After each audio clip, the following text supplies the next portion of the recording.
आज हम बात करेंगे जियो पॉलिटिक्स, इंटरनेशनल न्यूज़ और भारत की जो युद्ध रही है पाकिस्तान के साथ, उससे कुछ रिलेटेड खबर है। आपको मैं ये बता दूं कि ताइवान और इजराइल ये दो देश हैं जो भारत के सपोर्ट में खुले आए हैं। इस पूरे विश्व में ये दो देश हैं जिन्होंने भारत को सपोर्ट किया है। ऑफिशियल स्टेटमेंट, यहाँ की रशिया भी हमारा दोस्त है, वो भी हमें सपोर्ट करता है, परंतु वो इंटरनेशनल स्टैंड उनका न्यूट्रल है। और जानने वाली बात है कि इंडिया के अगेंस्ट है, तो आप जानते ही हैं टर्की, अज़रबैजान, चाइना ने भी न्यूट्रल स्टैंड रखा है अपना, परंतु एक्शन में वो न्यूट्रल नहीं है, क्योंकि युद्ध के सामान इक्विपमेंट्स जो वो पहाड़ों के रास्ते से पाकिस्तान को डिलीवर करना चाहते थे, ये बात खुली हुई है। और वो युद्ध के दौरान उन सामान क्योंकि और सी द्वारा उनको पहुंचाना मुश्किल था, तो ये बात खुली हो चुकी है। और अब बात रही यूएसए की, वो अपने फ़ायदे के लिए सोचते हैं और नो डाउट यूरोप और यूएसए न्यूट्रल रहे हैं और इनडायरेक्ट सपोर्ट रहा था जब तक भारत पाकिस्तान पर अटैक कर रहा था मिसाइल्स। अब देखने वाली बात यह है कि जैसे युद्ध विराम हुआ है, काफ़ी बदलाव हुए हैं इंटरनेशनल जियोपॉलिटिक्स इंडिया के पॉइंट ऑफ व्यू से। तो इस समय यूएसए का स्टैंड डगमगाता हुआ दिख रहा है, उनके व्यू क्लियर नहीं है। अभी इस समय वो पाकिस्तान के साथ डील कर रहे हैं, जो टैरिफ वॉर जो उन्होंने स्टार्ट किया था, और उसमें डेवलपमेंट देखिए कितना आगे वो बढ़ते हैं। और इंडिया के साथ कभी हॉट कभी कोल्ड दोनों तरीके का बिहेवियर चल रहा है। अभी देखना है कि भारत के साथ वो एंड रिज़ल्ट क्या आता है। मैं आपको एक बात बताना चाहूँगा, टर्की ने खुला सपोर्ट किया पाकिस्तान को, और जो उनके ड्रोन सिस्टम है जो विश्व में बहुत माने जाते हैं, बहुत अच्छे ड्रोन सिस्टम हैं। और पाकिस्तान में जो ड्रोन इंडिया में आए और जो यूज़ किया गया था उनकी ज़मीन पर, पाकिस्तान की ज़मीन से यूज़ हुआ था, वो टर्की की पर्सनल या कह सकते हैं आर्मी के लोग उस ड्रोन को यूज़ कर रहे थे इंडिया के अगेंस्ट। तो वो असफल रहे। हमारे S-400 बहुत पावरफुल सिस्टम रहा है। तो ये एक बात रही। अज़रबैजान इंडिया के अगेंस्ट रहा, पाकिस्तान के साथ खड़ा रहा, वो पॉलिटिकल स्टैंड था।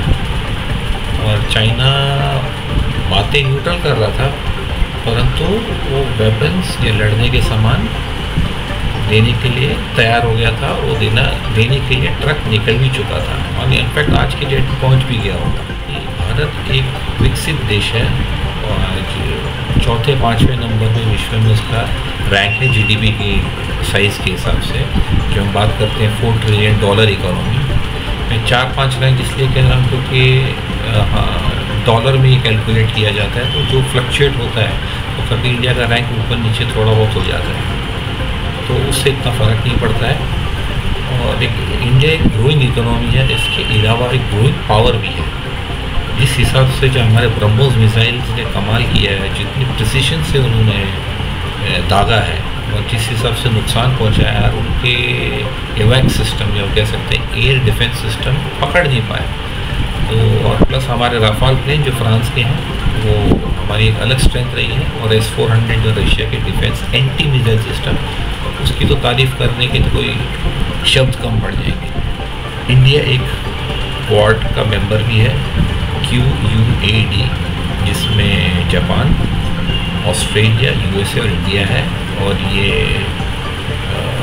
संयुक्त बना है चाइना के विरुद्ध। ये चाइना के जो इम्पीरियलिज्म कह सकते हैं, या वो साउथ ईस्ट एशिया या एशिया में वो जो उनकी जो सोच विचार धारणाएँ हैं कि वो लैंड से बड़ा होना चाहते हैं, व्यापार से नहीं, तो उस हिसाब से इन 4 देश इकट्ठे हुए हैं।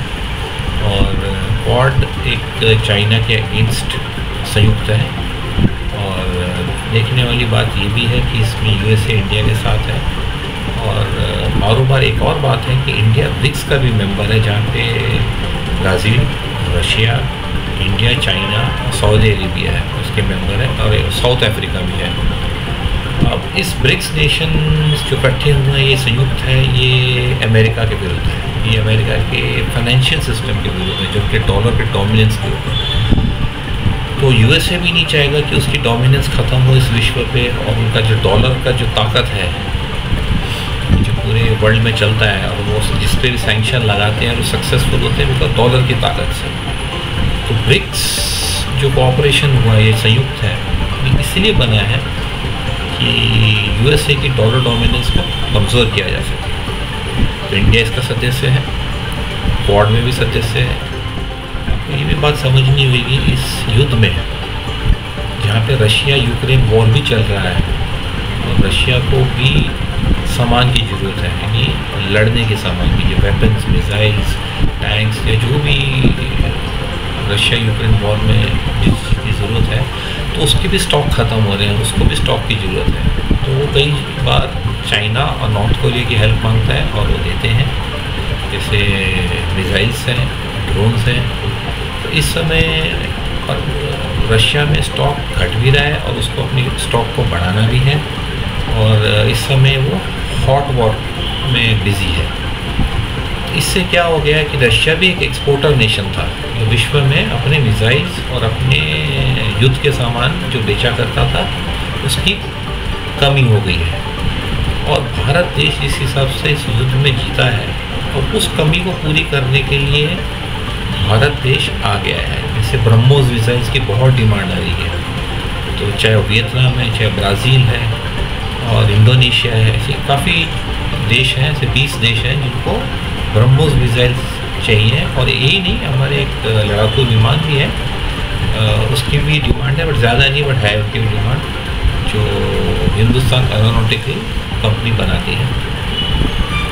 तो रशिया जिस समय युद्ध में बिज़ी है और दुनिया को मिसाइल्स नहीं दे पा रहा है, उसको ही कमी पड़ रही है, तो वहाँ भारत एक दूसरा ऑल्टरनेट नेशन बन गया है जो इस वेपन की सप्लाई कर सकता है। और उन्होंने बता दिया है कि आप निशाना अच्छी तरीके से दाग सकते हो, और ये वेपन्स बहुत ही अच्छे हैं और साबित हो चुके हैं। जो चीज़ साबित हो जाती है वो बिकती है। और इंडिया के मिसाइल्स नो डाउट सस्ते ही होंगे, क्योंकि यूएसए के मिसाइल्स बहुत महंगे, यूएसए के कंडीशंस होते हैं मिसाइल्स में कि उन्हें कैसे वापरा जाएगा, क्यों वापरा जाएगा, तो यूएसए का इंटरफेरेंस रहता है। इसलिए इंडिया एक ऑल्टरनेट देश बन गया है, जो इस मिसाइल सिस्टम और चीज़ें हो सकती हैं, मिलिट्री वेपन्स, जो इंडिया सप्लाई कर सकता है और इसकी पूर्ति कर सकता है दूसरे देशों के लिए। और मज़े की बात यह है कि आपको भारत देश से प्यार है, मेरा कहने का मतलब दूसरे देश भारतीयों को तो है, जैसे यूएसए हुआ, चाहे वो चाइना हुआ, चाहे वो कोई और भी देश हो। एक रशिया हमारा एक अच्छा दोस्त है, और उसने साबित कर भी चुके हैं कि वो अच्छा दोस्त है। अभी उन्होंने S-500 की प्रोडक्शन के लिए भी टेक्नोलॉजी देने की बात की है। तो रशिया तो हमारा दोस्त है और रहेगा, इसमें कोई दो राय नहीं है। यूएसए जो अपने भारत देश का दोस्त कहलाया जाता है, कहता है, अब उसका समय परीक्षा है कि उसको बताना पड़ेगा कि भारत का दोस्त है कि नहीं, वो आने वाला समय बताएगा। और आप देख रहे हैं टर्की प्रोडक्ट को बॉयकॉट करने के लिए प्रदर्शन भारत में शुरू हो चुका है, क्योंकि इंडिया के साथ उसने डायरेक्ट वॉर ही लड़ी, क्योंकि अपने मिलिट्री के पर्सनल और ड्रोन्स भेजकर भारत पर अटैक किया है। और नाम पाकिस्तान का लगा कि पाकिस्तान की ज़मीन से अटैक हुआ, परंतु समझना यही है कि इंडिया पे डायरेक्ट अटैक है। और हमें अज़रबैजान जैसी जगह है जहाँ पे बाकू है, हमें टूरिज़्म के हिसाब से दोनों देश पर नहीं जाना चाहिए। और बचा चीन से जितना मतलब है उतना ही मतलब रखो, जितनी चीज़ें हमको चाहिए उनसे लो, और ज़रूरत से ज़्यादा चीज़ें ना लो। हमें बॉयकॉट इस तरीके से करना चाहिए। तो अगली बार फिर हम दूसरे टॉपिक पे मिलेंगे। नमस्कार। अगर आप चाहें तो कृपया लाइक और सब्सक्राइब करें। इससे हमारे चैनल को आप तक और अधिक जानकारी पहुंचाने के लिए प्रोत्साहन मिलता है। धन्यवाद।